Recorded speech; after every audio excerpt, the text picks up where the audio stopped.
Hello everyone, आज की हमारे वीडियो में हम बात करेंगे इलेक्शन कमीशन ऑफ इंडिया की। ये जो इंस्टीट्यूशन है ये बहुत ही इम्पॉर्टेंट है इंडिया की डेमोक्रेसी के लिए, क्योंकि इसी इंस्टीट्यूशन के पास पावर है कि वो जो इलेक्शंस होते हैं, जो पूरा इलेक्टोरल प्रोसेस है उसे ढंग से कंडक्ट करता है। इलेक्शन का जो पूरा प्रोसेस है वो फ्री एंड फेयर है या नहीं, ये सारी रिस्पॉन्सिबिलिटी इसी इंस्टीट्यूट की होती है। मगर ये जो सारी powers election commission of India के पास है, ये उन्हें मिलती कहाँ से है? ये उन्हें मिलती है हमारे इंडियन कॉन्स्टिट्यूशन के आर्टिकल 324 टू 329 के अंदर। तो ये जो आर्टिकल 324 है, ये इस कमीशन को जो है एम्पावर करता है with the superintendence, direction and control of the preparation of electoral rolls and the conduct of elections to the parliament, state legislature and office of the president and vice president of India। इसका मतलब ये है कि India के अंदर जितने भी elections होते हैं, चाहे वो स्टेट लेवल पे हो, जनरल इलेक्शंस हो, सारे इलेक्शंस कौन कंडक्ट कराता है? ये इलेक्शन कमीशन कंडक्ट कराता है।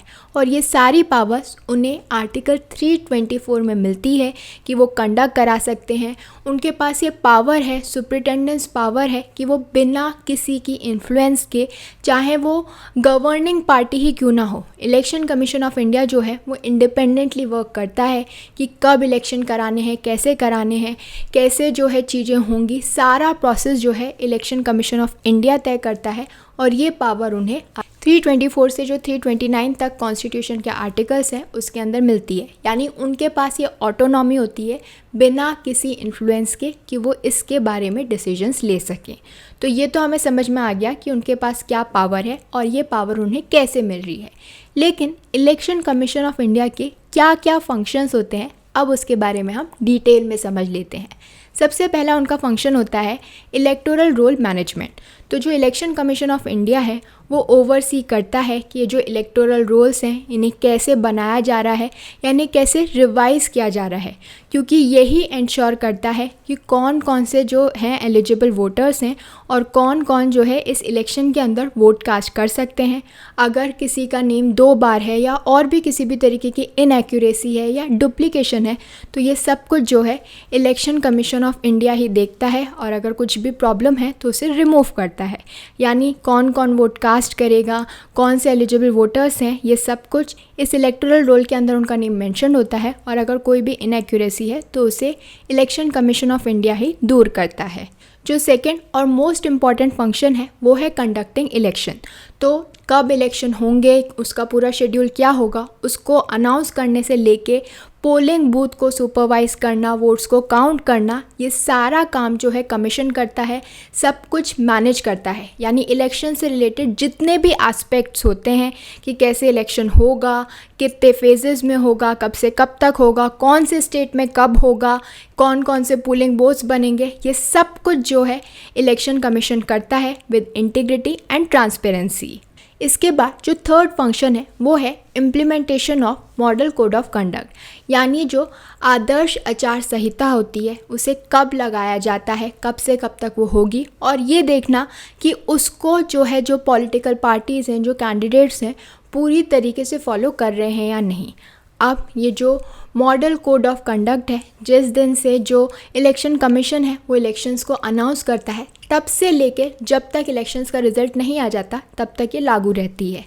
इस बीच में जो इलेक्शन कमीशन है वो ये देखता है कि जो पॉलिटिकल पार्टीज़ हैं, जो कैंडिडेट्स हैं, वो सारे जो रूल्स एंड रेगुलेशंस हैं इसके अंदर उसे फॉलो कर रहे हैं या नहीं।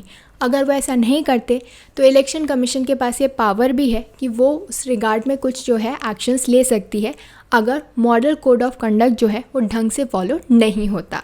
इसके अलावा जो इलेक्शन कमीशन है उसका क्या काम है?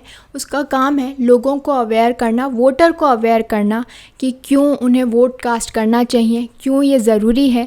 तो वोटर को एजुकेट करना, उसकी अवेयरनेस बढ़ाना, ताकि जो इलेक्शन हो रहा है उसके अंदर वो पार्टिसिपेट कर सके। तो इसीलिए जो सिटीजन्स हैं उन्हें एजुकेट करना about the significance of exercising their electoral rights, ये बहुत बड़ा काम है जो कि इलेक्शन कमीशन करता है। देन जो इलेक्शन कमीशन है वो इन पॉलिटिकल पार्टीज़ को रेगुलेट करता है। तो कोई भी पार्टी, कोई भी एसोसिएशन एक पॉलिटिकल पार्टी कब मानी जाएगी? जब वो इलेक्शन कमीशन के पास रजिस्टर्ड है। तो जब वो रजिस्टर हो जाएगी तो इलेक्शन कमीशन जो है उसे रेगुलेट करता है, उनकी फाइनेंशियल एक्टिविटीज़ को मॉनिटर करता है और इंश्योर करता है कि वो जो भी लीगल प्रोविजंस हैं related to the campaigning, expenditure and funding, वो सबको जो है वो फॉलो कर रहे हैं। तो इसीलिए पॉलिटिकल पार्टीज़ के रजिस्ट्रेशन से लेके जो भी वो काम कर रहे हैं, जैसा भी वो फंक्शन कर रहे हैं, सब कुछ जो है लीगली हो रहा है, यानी इसको इंश्योर करने की जो ड्यूटी है वो इलेक्शन कमीशन की होती है। और अगर कभी इलेक्शन से रिलेटेड कोई भी इशू आ जाती है, कोई भी डिस्प्यूट हो जाता है, तो वो डिस्प्यूट किसके पास जाता है? इलेक्शन कमीशन के पास जाता है। इलेक्शन कमीशन उस पूरे डिस्प्यूट को देखता है, समझता है कि उसमें क्या किया जा सकता है, उसके अगेंस्ट एक्शन भी लेता है।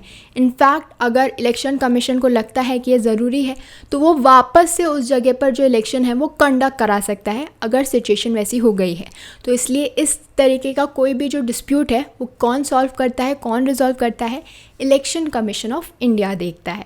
तो ये सारे फंक्शंस जो हैं वो इलेक्शन कमीशन ऑफ इंडिया के हैं। तो अब तक तो हम समझ ही गए हैं कि इलेक्शन कमीशन कितना इम्पॉर्टेंट इंस्टीट्यूट है इंडिया की डेमोक्रेसी के लिए, क्योंकि इलेक्शन अनाउंस करने से लेके कैसे होगा, कैसे उसके रिज़ल्ट आएंगे, सब कुछ जो है इलेक्शन कमीशन ऑफ इंडिया देखता है इंडिपेंडेंटली एंड ट्रांसपेरेंटली।